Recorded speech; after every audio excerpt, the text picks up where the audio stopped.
വിജയുടെ അവസാന ചിത്രം ജനനായകൻ റിപ്പബ്ലിക് ദിന റിലീസായി എത്തുവാൻ സാധ്യത.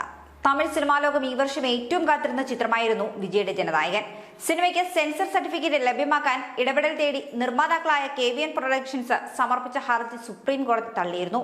ഹൈക്കോടതിയുടെ പരിഗണനയിലുള്ള വിഷയത്തിൽ ഡിവിഷൻ ബെഞ്ച് തീരുമാനമെടുക്കട്ടെ എന്നാണ് ജസ്റ്റിസുമാരായ ദീപാങ്കർ ദത്ത, അഗസ്റ്റിൻ ജോർജ് മസി എന്നിവരുടെ ബെഞ്ച് വ്യക്തമാക്കിയത്. ഈ മാസം 20-നുള്ളിൽ ഹർജി പരിഗണിക്കണമെന്നും മദ്രാസ് ഹൈക്കോടതിക്ക് സുപ്രീം കോടതി നിർദ്ദേശം നൽകിയിട്ടുണ്ട്. 20-ാം തീയതി നിർമ്മാതാക്കൾക്ക് അനുകൂലമായ കോടതി വിധി വന്നാൽ റിപ്പബ്ലിക് ദിന റിലീസ്, അതായത് ജനുവരി 26-ന് ചിത്രം തിയേറ്ററുകളിൽ എത്തിക്കാനാകുമെന്നാണ് നിർമ്മാതാക്കൾ ശ്രമിക്കുന്നതെന്ന് സാഗ്നിൽക്ക് റിപ്പോർട്ട് ചെയ്യുന്നുണ്ട്. ഇന്ത്യൻ സിനിമയിലെ ഒരു ശ്രദ്ധേയ റിലീസ് വിൻഡോ ആണ് റിപ്പബ്ലിക് ഡേ. എന്നാൽ ഇത്തവണത്തെ റിപ്പബ്ലിക് ദിനം തിങ്കളാഴ്ചയാണെന്ന പ്രത്യേകതയുമുണ്ട്.